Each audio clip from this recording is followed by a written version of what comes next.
सोलापूरमध्ये भाजप कार्यकर्त्यांनी भाजपच्या माजी नगरसेवकाचं कार्यालय फोडलं।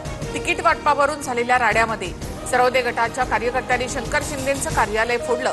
मनसेच्या बाळासाहेब सरोदेंची हत्या झाल्याचा आरोप चौघे ताब्यात। नाशिकमध्ये भाजपचे बंडखोर आणि अधिकृत उमेदवारांमध्ये फ्रीस्टाईल राडा। अर्ज माघारी घेण्यासाठी जात असताना उमेदवार शिरसाट अंगावर धावून आल्याचा आरोप। राड्यानंतर बंडखोर वंदना बिरारी यांचा रुद्रावतार।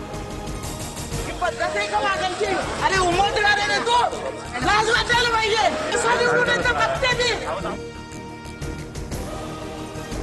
नाशिकमध्ये भाजपच्या बंडखोर उमेदवाराला कार्यकर्त्यांनी घरात कोंडलं। अपक्ष उमेदवारी अर्ज मागे घेऊ नये म्हणून घरामध्ये बंद केलं। घोषणाबाजी करत निष्ठावंत कार्यकर्त्यांना डावलल्याचा आरोप।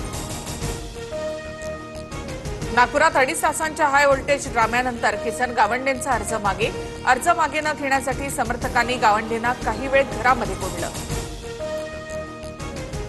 नागपुरात विनायक डेहनकरांची बंडखोरी। अपक्ष अर्ज भरल्यामुळे भाजपच्या अर्चना डेहनकर पतीचं घर सोडून भावाच्या घरी। माजी महापौर अर्चना डेहनकर माहेरी जाऊन भाजपचा प्रचार करणार। आता आरपारची लढाई असं म्हणत भाजपचे नेते दत्ता केळुस्कर बंडखोरीवर ठाम।